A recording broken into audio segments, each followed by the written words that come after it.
बुद्ध कहते हैं कि अपने व्यवहार को जानो, उसे समझो, ध्यान दो कि जो तुम कर रहे हो उसके पीछे क्या कारण है।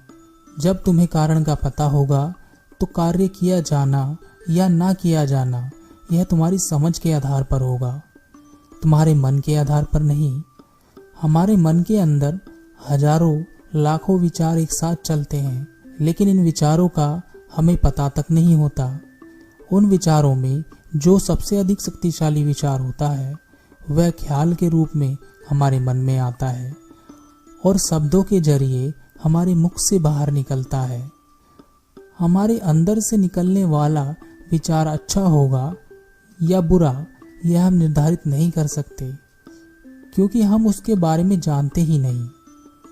तो निर्धारित करने का सवाल ही नहीं। जब यह विचार हमारे ख्याल में आता है तब हम सोच पाते हैं कि वह विचार अच्छा है या बुरा, उसे कहना है या नहीं कहना है। लेकिन हमारा इस बात पर कोई नियंत्रण नहीं है कि वह विचार ही ना उठे। जब हम किसी व्यक्ति से ईर्ष्या करने लगते हैं तो उस व्यक्ति की हंसी भी हमें कांटे की तरह चुभती है, जबकि वह व्यक्ति आपका कुछ बुरा नहीं चाहता। बुरा तो आप चाहने लगे हैं उसका, फिर भी बुराई आप उसकी ही करेंगे और साबित करना चाहेंगे कि वह व्यक्ति बहुत बुरा है, जबकि यह बुराई आपके खुद के अंदर है। उसे आप देख नहीं पाएंगे, क्योंकि देखने की क्षमता आप में पैदा ही नहीं हुई। अगर यह क्षमता किसी में आ जाए तो वह कभी किसी से ईर्ष्या ही नहीं कर पाएगा और वह निर्वाण की तरफ बढ़ चलेगा। बुद्ध ने कभी मुक्ति या मोक्ष की बातें नहीं की। उन्होंने कहा निर्वाण की प्राप्ति करो। लेकिन हमने क्या किया और क्या करते आ रहे हैं? मोक्ष या मुक्ति की चाह में हमने हत्याएं की, आत्महत्याएं की। लेकिन क्या यह करने से मोक्ष मिलता है या मुक्ति मिलती है? बुद्ध ने कभी मोक्ष या मुक्ति की बात की ही नहीं, क्योंकि वे जानते थे कि इन शब्दों के साथ हजारों वर्षों की अवधारणाएं जुड़ी हैं। इन्हें आसानी से मिटाया नहीं जा सकता। किसी से पूछें कि मोक्ष क्या है तो वह तुम्हें बताएगा कि जीवन और मरण के चक्र से छूटना और अपने ईश्वर में विलीन हो जाना मोक्ष है, मुक्ति है, और इसके लिए वह तरह तरह के प्रयत्न करता रहता है, लेकिन अपनी समझ का विस्तार नहीं करता। बुद्ध ने कहा निर्वाण प्राप्ति आवश्यक है, यही मुक्ति का मार्ग है। हमें भी मुक्ति पानी है, जीने और मरने की इच्छा से, द्वेष से, ईर्ष्या से, लालच से, घृणा से, वासना से, क्रूरता से। रत्नकूट सूत्र में बुद्ध का यह वचन है, राग, द्वेष और मोह के क्षय से निर्वाण की प्राप्ति होती है। और जब हम इन सब चीज़ों से छूट जाते हैं तब हमें निर्वाण की प्राप्ति होती है, अर्थात हम मुक्त हो जाते हैं, हमें मुक्ति मिलती है जीवन की सभी बंधनों से। ना तो जीवन की आशा और ना ही मरने का डर। जीवन और मृत्यु का चक्र टूट जाता है।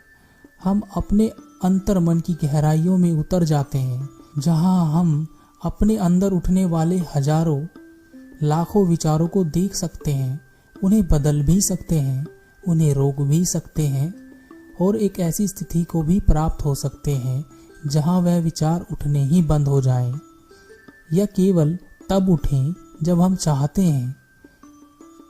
यह परमानंद की स्थिति होती है।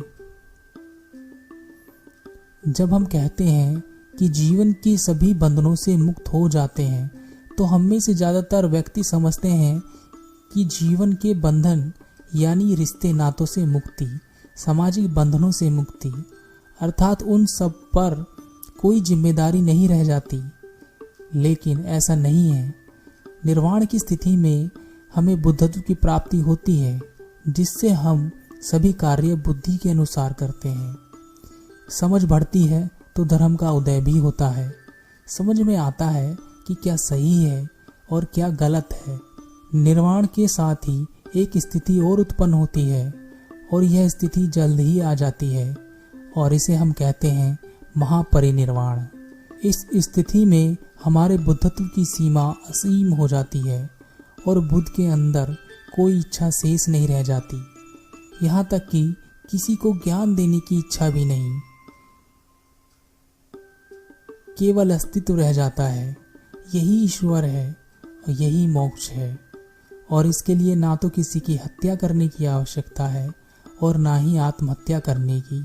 जो लोग ऐसा करते हैं वह केवल अपने कीमती जीवन को नष्ट करते हैं और इसके अलावा उन्हें कुछ नहीं मिलता।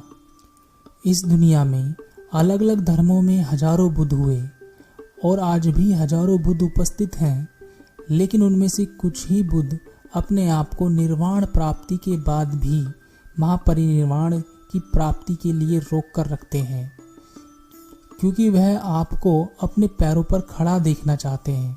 वह चाहते हैं कि जो उन्हें मिला वह ज्ञान सभी में बटे। इसीलिए उन्होंने अंतिम समय तक अपने आप को रोका। महात्मा गौतम बुद्ध ने पूरे जीवन केवल लोगों की भलाई के लिए अपने आप को महापरिनिर्वाण से दूर रखा, ताकि वह अपना संपूर्ण ज्ञान लोगों में बांट सके और उनके दुख दूर कर सके। उनका एक ही उद्देश्य था, वह जीवन के सभी प्रश्नों का उत्तर ढूंढ सके, जिससे सभी मनुष्यों के दुखों को दूर किया जा सके। वैसे तो सभी बुद्ध एक समान हैं और उनमें कोई अंतर नहीं, लेकिन फिर भी तथागत महात्मा गौतम बुद्ध एक ऐसे बुद्ध हैं जिन्होंने बुद्धत्व की प्राप्ति भी समाज के दुखों के निवारण के लिए की। बौद्धों के संग में तथागत महात्मा गौतम बुद्ध एक चमकते हुए सितारे की तरह हैं। उनके समान कोई दूसरा नहीं है।